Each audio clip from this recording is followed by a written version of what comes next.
Good afternoon everyone. Ayan, for today's video, magluluto tayo ng pinakbet Ilocano. Ayan.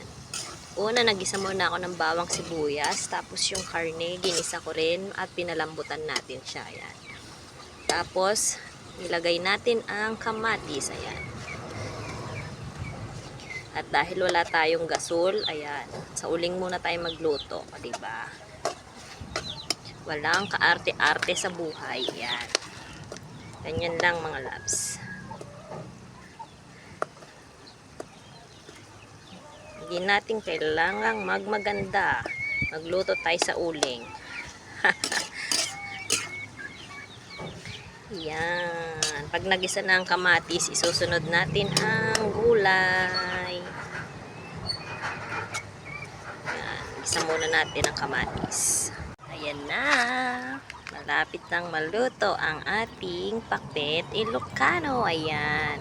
Ayan ang kanyang sahog sa babaw, mga karni. Ayan. Ang sarap ng ating pagkagisa dyan. Ayan. Konting luto na lang ito, mga loves. Pag pakbet Ilocano, hindi kailangang overcook. Dapat saktong luto lang ng gulay. O, diba? Ang sarap.